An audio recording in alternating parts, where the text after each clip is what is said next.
Good morning, and thank you all for coming. I'm Nick Vosdev, Senior Fellow here at the Carnegie Council. While this is a standalone event in the sense that you don't need to have attended any of the previous events, and I know there are some familiar faces of people who have been coming over the last year and a half, I did want to give a bit of background to what we're doing in the U.S. Global Engagement Project that will situate what Jain will be speaking with us about today. One of the results of the 2016 election that was very noticeable to us was the collapse of the narrative that sustains U.S. engagement in the world. For the last 30 years, since the end of the Cold War, there was a sense of the U.S. mission in the world, what the U.S. ought to be doing. This was broadly, even if the policy prescriptions differed from party to party, there was a sense of underlying agreement about the role the United States should be playing in the world. It was something that voters seemed to endorse in elections of 1992, 96, and so on. And then in 2016, both from the left and from the right, critiques were sounded as to whether or not this narrative still held any salience, was meeting needs. A counter-narrative was developing that somehow average Americans were losing out, that the global order was not designed to benefit them, and in fact, the U.S. leadership role in the world was making them less secure, less prosperous, and therefore you had politicians both on the left and the right beginning to question what role the U.S. should be playing in the world. So this was the subject after the 2016 election that the U.S. Global Engagement Project here at the Council began to tackle. For the last year and a half, we have spent a lot of time looking at diagnosis. What is the source of narrative collapse? Why are the narratives about U.S. global engagement weakening?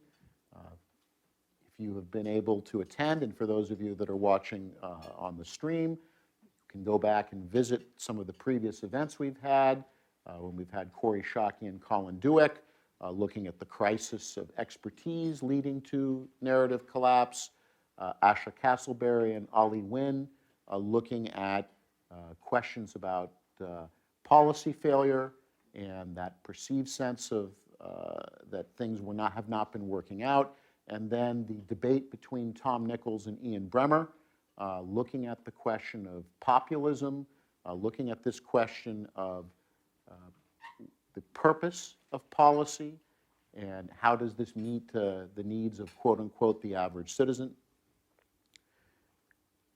Having done all of that, one of the things we have been worried about and has come out in our discussions and your questions and comments is, are we moving into a period where we are going to define policy in transactional and perhaps dare say mercenary terms, that what we do in the world, what the United States does in the world is simply based on, well, what can we get out of it?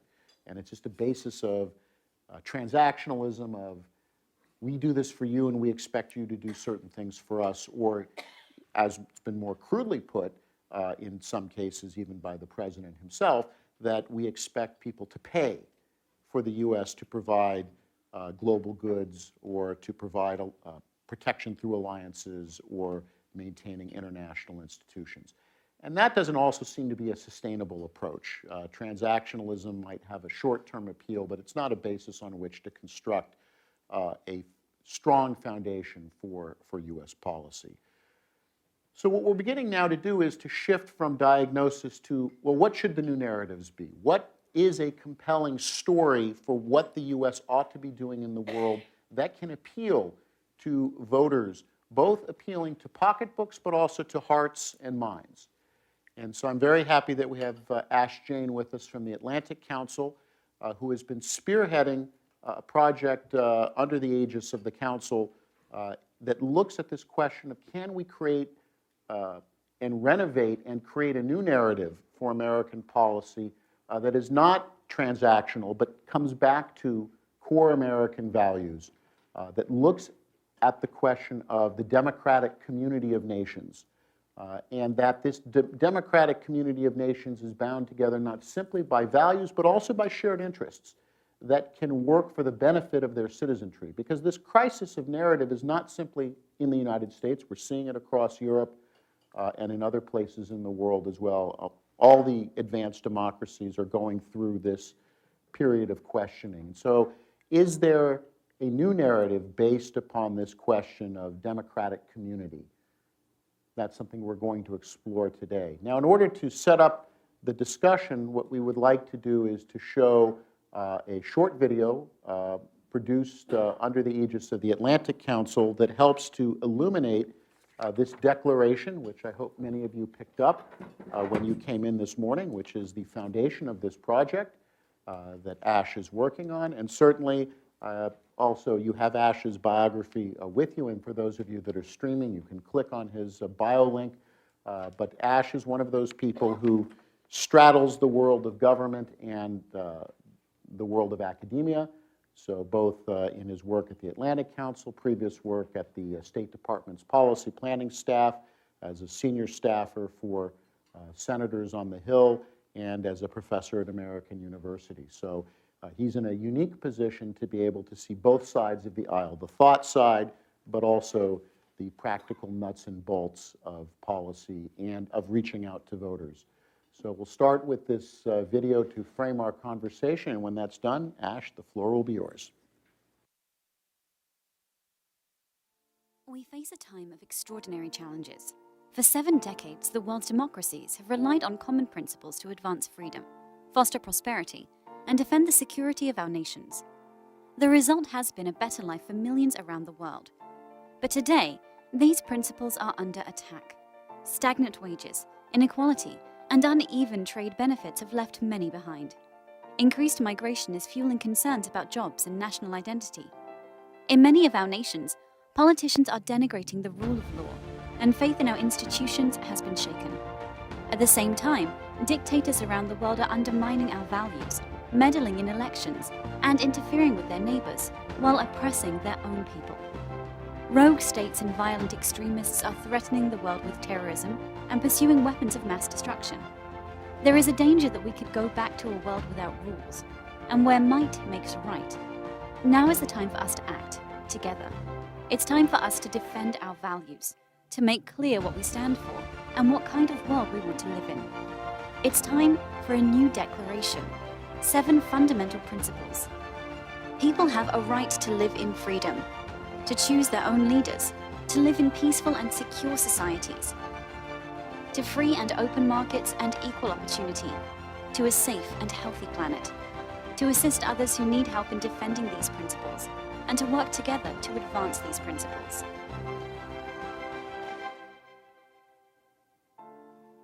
Now is the time for like-minded citizens around the world to embrace these principles, and for democratic nations to defend them. We have overcome challenges like these before. If we work together, we can succeed again. Let's push back against tyranny and extremism. Let's stand up for freedom and defend our values. Let's work to expand free markets and include those left behind. Let's reaffirm the strength of a free world, a rules-based world, our world, and make it work for everyone.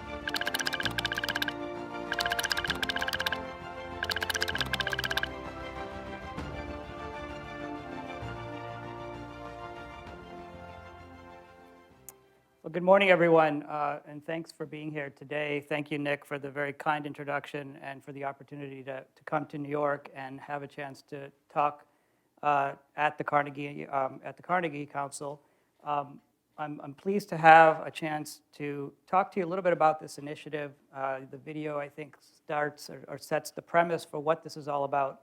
But before I get to that, let me just step back a little bit and take you back a few years to another recent time period in American history. Just 3 decades ago, 1989, specifically, we witnessed a fundamental transformative event in American history and in global history, the fall of the Berlin Wall, which led to the downfall of communism, the collapse of the Soviet Union, and ultimately the end of the Cold War. Now, just a few years before then, President Reagan had talked and engaged the American people about the threat that the Soviet Union posed to democratic nations worldwide. he represented what at the time what had been a bipartisan tradition of American leadership coming together to stand up and commit in a struggle against a decades-long struggle against communism and support for democratic allies, democratic institutions, and shared values that had been the basis for an American commitment to a certain global order. That bipartisan consensus around democracy, open markets, and alliances, that led us to victory into the Cold War and beyond. Democracy spread across Eastern Europe. Even in Russia, under the leadership of Boris Yeltsin, we began to see what looked like a genuine transition to democratic governments and clearly a more open opportunity for friendly and peaceful relations with the rest of the world. At the same time, China, at the time, looked like it was beginning to go down a path of economic liberalization and closer relations, more cooperative relations with the West. Just as with the Soviet Union, many hoped that this economic opening, the embrace of free markets, would then lead to an opening in terms of political liberalization and greater openness and transparency, freedoms for its own people. Things were looking good. Democracy was flourishing. It was a time when, although certainly threats and challenges remained, both here at home and around the world, the United States and its democratic allies were feeling pretty good about where they stood in an increasingly prosperous world. Well, times have certainly changed. We're now today facing a world that looks very, very different. The euphoria that had marked the end of the Cold War has faded. Instead, we're in a period of very deep anxiety with the return of great power competition, the threat of rogue regimes, and as the video pointed out, a fundamental questioning of what it is that we stand for, what our own leadership is seeking to the basis on which our own leadership wishes to engage across the world. And so I think we need to start with the premise that the world we face today presents serious and fundamental challenges, unprecedented really in terms of the range of threats and challenges that we're looking at today. Russia, which had seemed to be on a genuine path towards democracy, has fallen under the control of a clever, autocratic strongman, Vladimir Putin, someone who himself had referred to the fall of the Soviet Union as the greatest catastrophe, the greatest geopolitical catastrophe in history. Under Putin's leadership, Russia has found itself once again directly challenging the United States, its European allies, others around the world in ways that are undermining those core values that have been the basis of the global order in the past. We all know that Russia has seized territory, taken control of Crimea.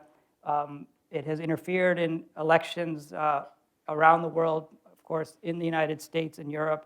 It has supported anti-Western dictatorships, including in Syria, the regime in Iran, and we're seeing now most acutely what it's been doing in Venezuela to ensure that its strongmen are still in power in places that are important to it. At the same time, China has reemerged as another source of challenge to the global order. Its so-called nine-dashed line across the South China Sea has tried to suggest that there is a regional sphere of influence that the Chinese control, that the One Belt, One Road, or the Belt and Road Initiative that we've heard so much about, China is using as a lever to expand its influence and control in regions across the world. And Xi Jinping, who continues to rule China as a communist one-party monopoly, recently repealed a law that now allows him to potentially serve as president for life if he so chooses. At the same time, we're seeing threats, continued threats from rogue states like Iran that has been continuously supporting terrorist groups across the region, has undermined the security of our allies, and has nuclear weapons on its potential list of ambitions as we see the threat that it poses to stability in that part of the world. We know that North Korea, despite Kim Jong-un's love letters to President Trump, has remained in possession of nuclear weapons and remains very much a potential threat to our allies, most notably South Korea and Japan. The world is fragmenting, and just when we might expect that the United States would be stepping up to rally the international community to confront these challenges, instead we have an administration today that has gone in the opposite direction, embracing this notion of an America first foreign policy that comes with it, these new ideas that Nick referenced, imposing tariffs, new forms of protectionism, questioning the value of alliances, embracing, at least rhetorically, some of the strongmen in ways that are starting to create doubts about what exactly the United States intends to do. And this skepticism about the core values of American policy stem from both sides of the aisle. We've seen with many of the presidential candidates in the Democratic Party as well, real skepticism about global markets, about free trade agreements, about some of the core tenets of an open economic order that have also built and been part of this bipartisan consensus in years past. So this consensus that underpinned American global leadership for 7 decades is in jeopardy. The democratic alliances that have been built around sustaining a rules-based order is in peril, and we're facing a set of challenges that are quite extraordinary and potentially very dangerous. So that brings me to this initiative that we have been engaged in here at the Atlantic Council. Analysts and commentators have been wringing their hands over the challenges that I just described, the unraveling of the democratic order, and the question we have been asking is there a role, is there anything that can be done to try and stem this tide? Is there a role that citizens, that civic and business leaders, that others outside of government can play in terms of helping to rebuild this consensus and try to drive and rebuild support for some of those core values, even at a time when our own government may not be in the same position in terms of extending that kind of leadership. So just want to spend a couple of minutes telling you about this effort, where it's headed, and getting, hopefully as a prompt to get your thoughts and input, because this is very much about engaging citizens that are not steeped in the policy discussions that take place where policymakers tend to talk to each other in Washington on a regular basis. Instead, we're eager to get out and try to find the right narratives, the right kinds of engagement opportunities to begin to drive a wider conversation. We began by establishing a task force, a high-level bipartisan task force that we thought could help galvanize a course of action, and starting with an articulation of some of these core principles that many of you have in front of you. The task force is led by former U.S. Secretary of State Madeleine Albright and Steve Hadley, the former National Security Advisor under George W. Bush. Carl Bildt, former Swedish Prime Minister, and a former Japanese Prime Minister are also part of the task force, including many, many countries and former leaders from democracies around the world.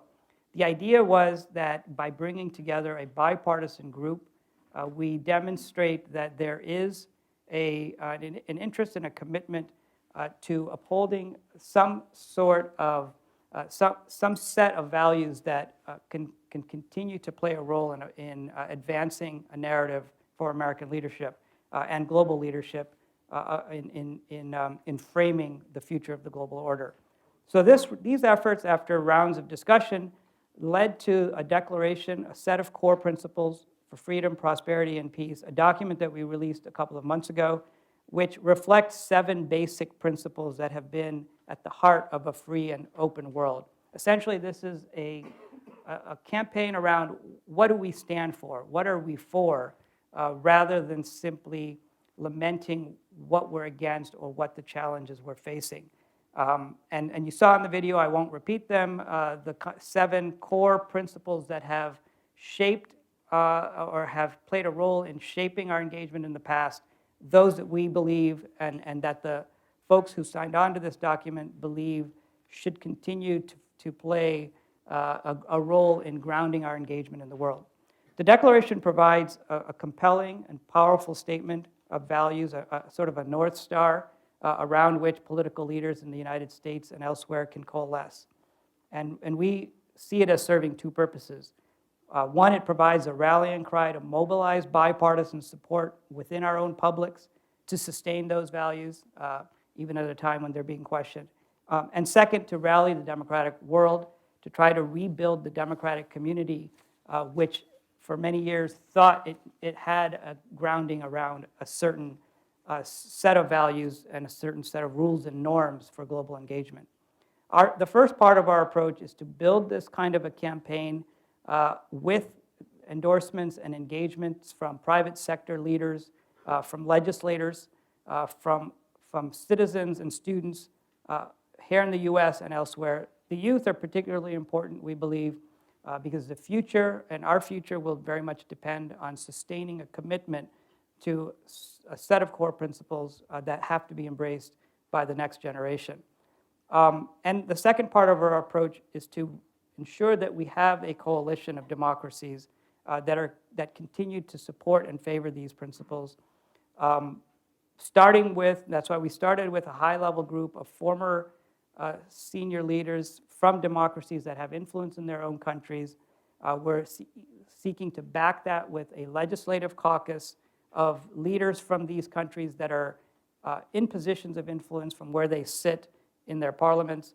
The notion is that even if the executive leadership is unwilling or unable or uncertain as to where it stands, having a core network and a core commitment by legislators remains fundamentally important.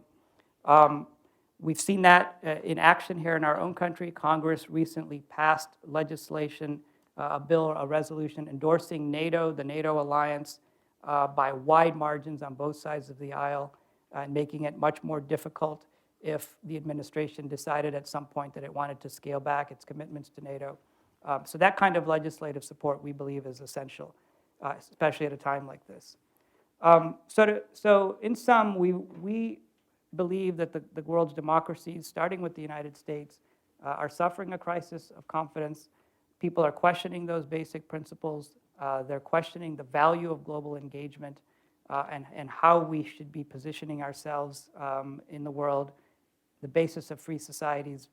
And the adoption of this declaration, as Secretary Albright has put it, is an opportunity to renew our vows, to create greater understanding of what these mean, why they're important, both here at home and to citizens elsewhere. Principles, of course, are just a starting point. The real question is, what do we do with them? How do we implement them? How do we create action around them at a time when we're not likely to see a lot of that action coming from our government, our own government? At the same time, there are many, many new challenges that have to be addressed from the rise of new technologies and their impacts on our societies, from wealth and income disparities that have led to a lot of the fragmenting of support for the order, migration pressures, climate change. I mean, you know, the list of challenges has only expanded, not diminished over the years. But having said that, any of these, having a set of values and principles to orient and provide direction is fundamentally important before developing a strategy and a plan of action to implement them, especially when we know, I think, at a time like this, we're not likely to see proactive executive action in terms of creating or reorienting a global order that's conducive to some of these principles. So in the meantime, our sense is what we ought to be doing is looking for ways to reconnect with our own publics, with legislators, rebuilding a narrative, recreating a bipartisan commitment to a values-based foreign policy. And so that elected leaders, the next time there's an election, and those who are running for office know that there's a constituency, there are people who care about what America's role in the world should be, and that to have that reflected in a document and a kind of a notion of where we should be leading. There's a lot more we could get into in terms of the specifics of a strategy and elements of what a revitalized global order might look like. But rather than spend the time going into that right now, I think I'll stop with that. I'd love to hear thoughts and engage in a discussion on whether these principles sound like the ones that would be supported by large segments of the population, whether there are others that ought to be reflected in this instead. Obviously, this is the document that has status in terms of buy-in from a number of non-governmental signatories, and we've asked and are building signatories, from legislators to leaders to citizens on our website. But ultimately, the goal would be to have this be embraced by governments as an instrument that can drive policy action. So there's very much work to be done in this space. So I'll stop there. Thanks. All right. If I may take the privilege of just throwing out a first question, and I'll collect questions and comments from the audience as well. And let me hit you directly with a tough one, which is the China question. And I think you're right to suggest that we gambled, and it was a good gamble to take in the 1990s about bringing China in, inducing them to join the rules-based order, hoping that this would lead to gradual domestic transformation. After all, that happened in other parts of East Asia, so that there was a pattern that suggested it might work. Probably now in 2019, we might say it was a good gamble. It's not turning out the way we wanted it to.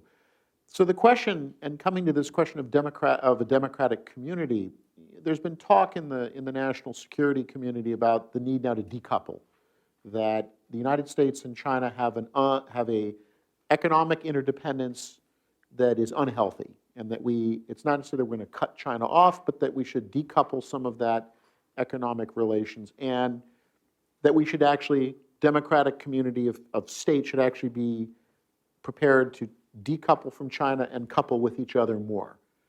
The question, of course, is that there's expenses involved with that, and China's ability to make it worth the while, as we've seen now with Italy, signing up for Belt and Road, of, hey, here's our democratic principles, democratic community. On the other hand, this looks like a good economic deal. How are we going to be reconciling that as we move in the future, where a China that says we want to change the rules and we'll make it worth your while with investment, loans. For Americans, it's a whole bunch of cheaper consumer goods, versus getting people to sign up that maybe I'll be willing to pay more for goods and services if they're coming from domestically or from a democratic community. Is there a sense of how we might move forward with that as part of a strategy of dealing with China being essentially now outside of the democratic community? Look, I think China, the challenge that China poses to the global order is certainly the most complex that we face, and I think you've described the strategic approach that was taken for many years, really since the end of the Cold War, as China began to embrace free markets, which is, let's continue to encourage China's economic connectivity to the world by bringing it into the international economic order and by grounding it in and giving it a stake in the international system. And for a while, that seemed to be the right way to approach it. China has used its engagement, its access to global markets to drive its own prosperity and to create a sense that it benefits and has a stake in a stable global order. So I think that story has produced partial success. But what didn't happen and what we haven't seen is the political openness that we and many people hoped would also come with as part of the package, that the Chinese government would loosen the strings, would open up its political system to give people greater autonomy, greater authority, and greater decision-making over their own lives, ultimately maybe even moving towards democratic elections. Instead, what the Chinese have done is They've leveraged their access to the global markets to reap the rewards economically, and then use that to actually entrench, I think, their Communist Party monopoly. And now we're seeing them, as they gain influence, challenge and deepen their engagement in the world that has run contrary to many of the norms that we've been talking about. So what do we do? I think that's right, that in terms of the economic interdependence that the US and China have created, and China with other, certainly much more with other nations across the world, gives China a huge advantage in the sense that they also know that any steps that might be taken to try to constrain or limit China's freedom of action will come with it some very high costs. So ultimately, one of the strategic challenges we face is to come up with an approach, a new strategic approach to China, not just run by the United States or initiated, but very much in conjunction with our democratic allies, as is the community of democratic nations, because a strategy with China can only succeed if it's coordinated and if it has buy-in and support from a number of other influential countries. And I think part of it has to involve decoupling or limiting or constraining how much dependence we have in terms of our economic engagement with China. At the same time, I think it's important to try to make sure the dialogue with China remains open, and that there is a pathway for China to stay connected to the global order and not overtly challenge it or undermine it, at least in terms of security. And so I think there's a nuanced approach that needs to be considered as we try to tackle the China challenge. Okay. Please, start with you, sir. And we're getting the microphone to you so that... James Starkman. What is the constitutional balance of power between the executive branch, not only here, but the executive and the legislative branch, to really embrace these principles? Or is it mainly, are we going to have to go to the ballot box to really affect a meaningful change? Such a good question. What is the role of the legislatures? We've talked a lot about parliamentarians and legislators and members of Congress. I mean, I think it's both. I mean, there's a significant role for members of Congress to play, for Congress to play in terms of shaping and influencing foreign policy. Certainly under our system, the executive branch has primary authority over the conduct of foreign affairs, but Congress has the power to ratify any kinds of treaties and agreements that reflect our commitment to alliances and these kinds of global commitments. It's responsible for implementing free trade and trade agreements of any sort. It can shape the political atmosphere, and I think that's what's really important here, is that if members of Congress are coming together and voicing an opinion that reflects a certain point of view, that by its nature limits what actions a presidential administration could take without facing, some severe political pushback. So I think Congress has a very important role to play. The vote that I mentioned on NATO, the Russia sanctions legislation that Congress passed last year, even at a time where it wasn't clear where the administration stood on that issue, is another clear indication that Congress can assert itself if it chooses. But your point, I think, is well taken, that ultimately part of the goal here is to have elected those who are running for office, those who are vying for being those actors and political actors in the future, need to know that there's a constituency, that that the American public is going to support candidates who reflect the kinds of principles that are in this document. Second one there, sir. And then you can just, I'm taking the list, so if you are interested, just indicate to me. My name is George Bulow. I'm an independent historian and looking at exactly the question of China and alliances. So I hope you'll allow me a second just to talk about the early part of it. What you've described in the document that we've looked at is, in effect, what has kept NATO together for 70 years. It's an alliance of democracies believing in the rule of law and protection of human rights, essentially. China poses a different problem because the area in which it operates is a different problem. Clearly, the Europeans could go along with us in creating NATO because the threat was obvious. It was at their borders. It was a major military power right there, and they needed to be defended when they were prostrate. So that's what allowed the alliance to work as well as it did. If you look in Asia now, you have Japan, Korea, Taiwan, and I guess you could say the Philippines, that could be considered democracies. Most of those other countries are not.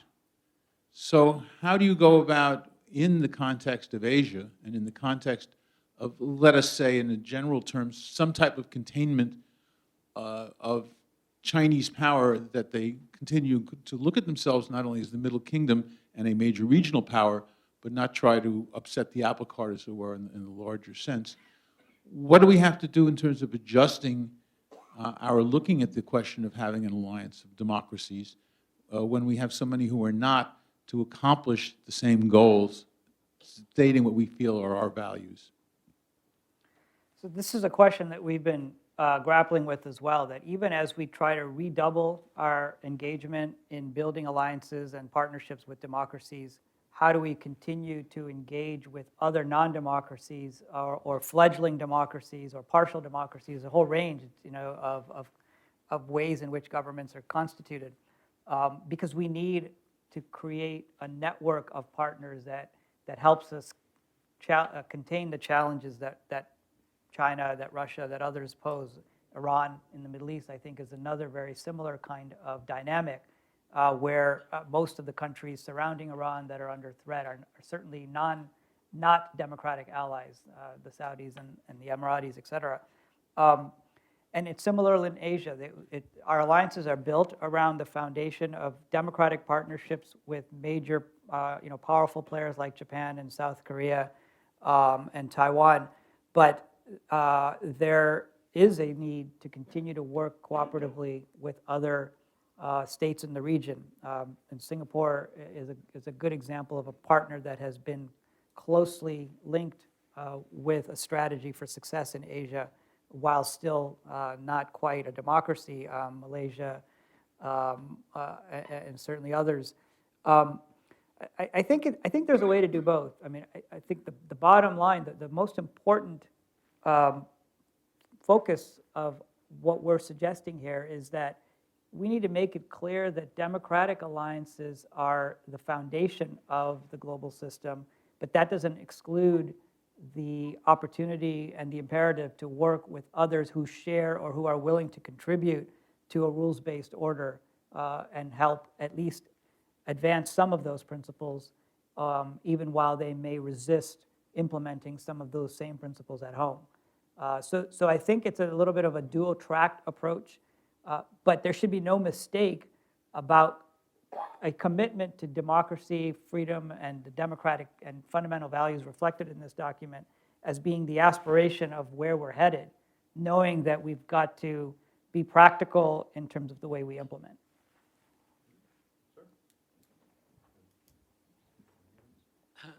Christian Mater with the Aspen Institute. I have a two-part question. One is that one could also argue, perhaps, that the rationale for U.S. leadership in the democratic community of nations is also what got us into the Vietnam War and the Iraq War, the 17 years of bombing in Afghanistan, and so on, which was not only bloody and unnecessary, but also a betrayal of our values as a nation, something that the world would be slow to forgive, and we as a nation should be slow to forget. So what is the risk? My first part of the question is, what is the risk because of the mistakes we have made as a result of this? And my second part of the question is that if these values are so strong, as you have outlined, why is it that the United States needs 800 military bases in 70 countries when Russia, Britain, and France together have only 30 military bases in 5 countries? It's a big question, very important one, especially I think your question about the commitment of military forces that has undermined, in some ways, the kinds of efforts to build a consensus around these principles. because I think that's what explains, in part, a lot of the dissatisfaction with the status quo. People felt like we had committed to these long, extended conflicts in the Middle East, which drew both resources and military commitments and led us into these conflicts that seemed to be ongoing without clear success at the end of the road. I mean, I don't want to. There's a lot that one could talk about in terms of whether or not the Iraq War was the right thing to do, or whether it made sense to engage in that kind of conflict at the time. Clearly, the outcome of that effort has been mixed. Saddam Hussein is gone, one of the world's most notorious dictators and tyrants, responsible for killing hundreds of thousands of his own people and menacing the region. But in its place has come another, relatively unstable or uncertain future for Iraq, while we've committed, blood and treasure over the course of more than a decade to get there.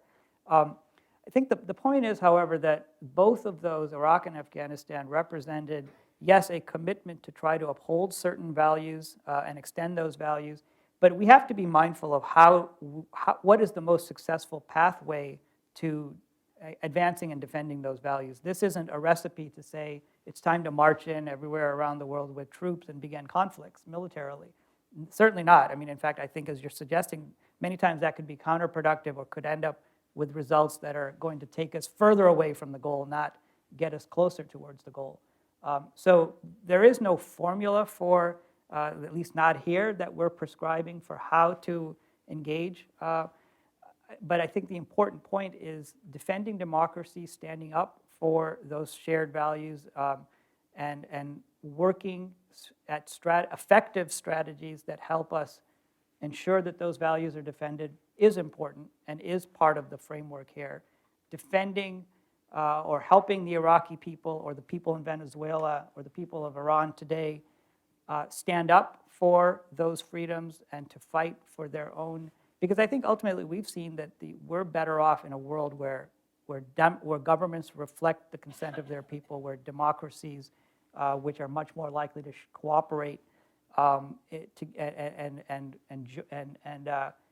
create a more stable regional and global order. That's in our interest. To your question, I mean, having military presence around the world, I think, is in keeping with the spirit of where this is headed, which is to say, countries in Europe, countries across other parts of the world are looking to the United States for leadership. That leadership, in part, comes by having the stability that a projection of military power provides. So I think it's, these forces aren't being imposed on anyone. They're there as part of a mutually beneficial arrangement to try to secure and defend a global order that is in our common interest.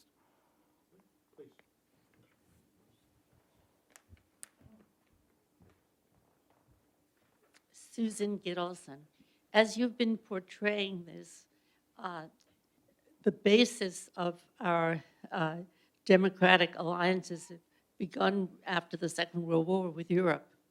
But now there are crises, there are fissures within so many of the European countries, beginning with Brexit, and thinking of France and internal disturbances. And at the same time, you mentioned autocratic leaders in Hungary, in Poland, many places in Europe. How does the European Union stay together? How do we help them? And what about the rest of our allies? Are they still our allies in Europe? Yeah, and I didn't talk much about Europe in the overview, but the fracturing of Europe and the rise of populism and nationalism in Europe is really a big part of the story here. It's what has led to the fragmentation of support for a rules-based order, even prior to the U.S. Presidential election in 2016. Brexit happened, a few months before that, and we had already started to see the rise of some of these populist forces gathering steam in other parts of Europe. And it's a huge challenge because Europe has been the anchor around which this transatlantic alliance has been built. This shared common commitment to uphold certain values and certain rules, institutionalized since the end of World War II through various global institutions and regional institutions with Europe as a key partner. And particularly the British, I should say, the US and the UK, the special relationship in the alliance that was built over the decades, is now very much, is nowhere near where it had been as a force, as a powerful force in the world. The British are preoccupied and have been now for the last 2-3 years with their own status, their own political, internal disputes and conflicts.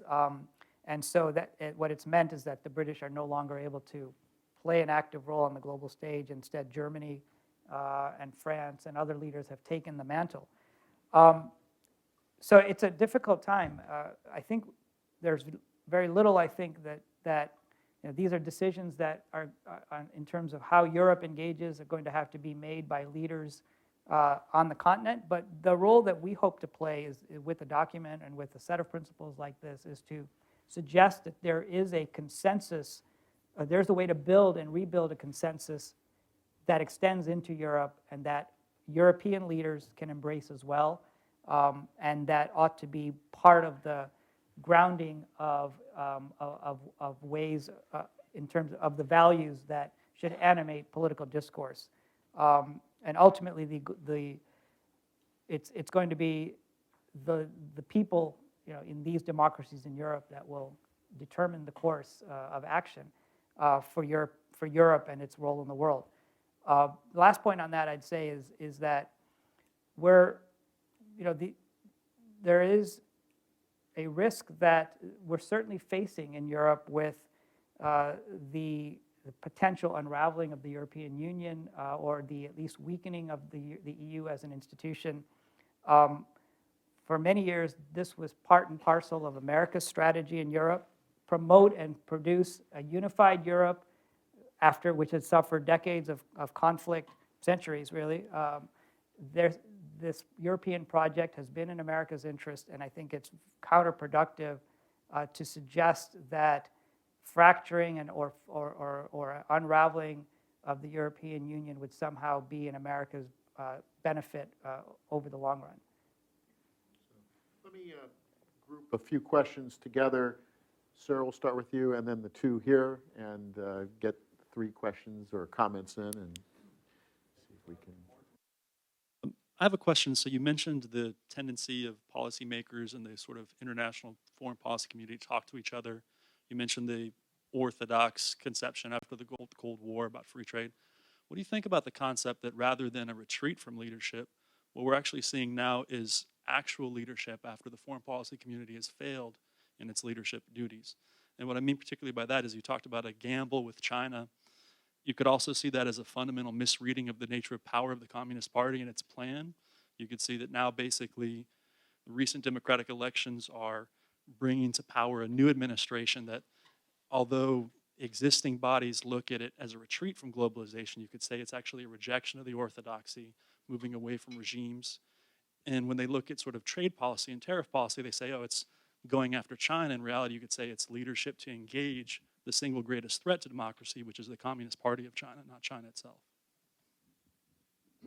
Two here. So 1 and 2. Okay. Excuse me. Ron Berenbaum.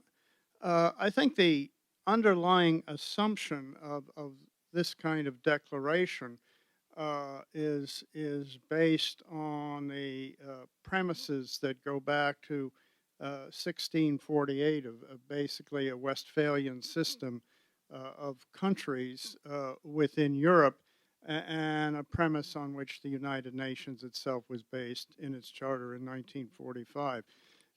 Unfortunately, I don't see that as being the case here. I think there's an assumption of the coherence of the political systems of these individual units, particularly inside of Europe. When you said Britain or UK has retreated, it now depends on France and Germany. Well, how united are they, particularly in light of what we read about the upcoming EU parliamentary elections? So that there's a lack of coherent units of nation states.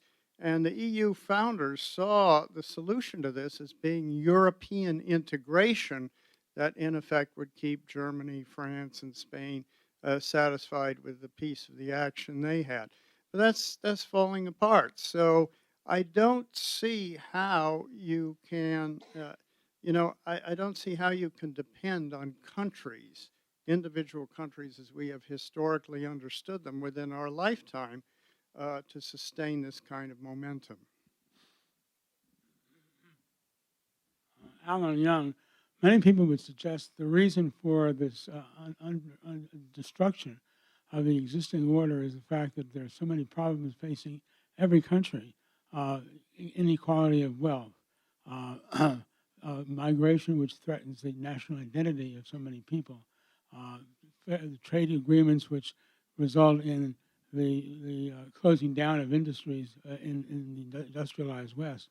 And I know that that Declaration of Principles does make references here and there to these problems, but I just wonder whether there isn't enough emphasis on how those problems can be addressed and how it would be impossible for something like this to become effective if we don't face the real problems that everyday people face. Let me take the third one first, because I think that's a critical question, and one that is certainly reflected in the document, in the premise of the document, and in some of the principles themselves. That is to say that the sustainability of this democratic order depends on nations, particularly democracies, being able to address those kinds of ills, those kinds of dysfunctions that have caused a lot of people to question these very values. And so I think dealing with the impacts of global trade is particularly important if we're going to be advocating for support of a free and open global trading system, because there are certain sectors, certain industries, people, workers that are going to be adversely impacted. And yet it's important to make sure that they also feel like they have a stake in an open economy. And I think there has been not enough emphasis being put on that both the narrative, but also the policies that can help soften the impacts of those kinds of trade agreements. That has to be built into the fabric of the free trade system in a much more coherent way. We do trade adjustment assistance here and there, but it hasn't created the outcomes that we need to see happen if we're going to sustain the global order, the global trade regime. And then migration, I think, is another huge issue.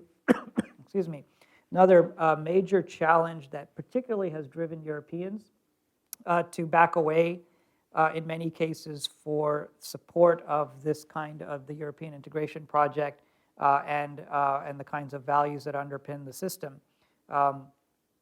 In part, it's because people are worried about what the impact is of new migrants coming into the country to kind of the fabric of their national and cultural identities. And I think a lot of those migration pressures have to be addressed through dialogue and through national engagement and having kind of open conversations about what kind of a country, whether it's in France or in Britain or here in the United States, that we want to have. I would think part of the goal would be to create forums where those kinds of discussions and dialogues can take place without just kind of politicians just creating actually diminishing the space for dialogue because this is such an emotionally charged set of issues. Migration is going to be one of the drivers of undermining support among many people across the country in terms of the kind of global order that we're advocating for. Again, the document doesn't take a position as to whether migration is good or bad, or whether it should be increased or decreased, or whether we should be building walls or not building walls. I think the idea is that An open global order does depend and requires interaction among people across national boundaries. We should preserve and encourage that. But where people should be allowed to live and work, those are decisions that individual countries need to make for themselves. Just quickly on a couple of the others. Yeah, I mean, I think that the future of the order depends on governments. I mean, ultimately, there's no way around that. The people, efforts like this, think tanks, and even legislators can play a role and have an influence. But ultimately, we do have to have an administration, or we have to have policymakers in place, both here, in Washington and in capitals across countries in Europe and elsewhere, that are committed to policies that extend and advance and implement these principles. That has to ultimately be the goal. Mindful of the time, and knowing that we break at 9:15 to let people, particularly people who need to get to work, this doesn't mean that ASH is disappearing. We'll continue conversations and the like, but I do want to call the formal program at this point to a halt with three final concluding points. The first is, things like this are important. I was honored to be at the Wichita Committee on Foreign Relations last week, and one of the points that comes across is that people say, look, we can't be experts on every foreign policy issue. It's impossible for even for members of Congress can't be experts on everything. But what people do want to know is that people have guideposts, that they have guidelines for how they're going to conduct policy. How do they assess risk? How do they set priorities? So things like this project are important because they give a sense of principles. They give a sense of guideposts, North Star, lodestar for doing policy. And then that can be debated, right? This is one proposal moving forward, and then there can be others. With that in mind, just to alert everyone, on the 5th of June, we will continue this conversation with Ollie Wine from the RAND Corporation, talking about whether or not great power competition provides a sufficient narrative. So we have restoring America's leadership of community of democracies as a way to restore global leadership. Then does this formulation of great power competition, is that a narrative that is likely to gain traction as we move forward? So that'll be on the 5th of June, and I hope that you'll all be able to join us. And finally, we have these events, but this isn't the conversation doesn't end here. It continues, certainly on the Carnegie site, and also through the journal, through Ethics and International Affairs, both in terms of the articles and the blog, which also allow for comments. That's an interactive site, so as you hear things, you can then not only be a passive recipient of thoughts, but then be a contributor yourselves into that ongoing conversation. So we are at 9:15. We will, as I said, bring the formal meeting to a close, and then I invite people to continue your conversation with Ash, to continue to have breakfast for those of you that can stay. But for those of you that need to leave, now would be, we'll call an end here at this point, and let's give our vote of thanks to Ash.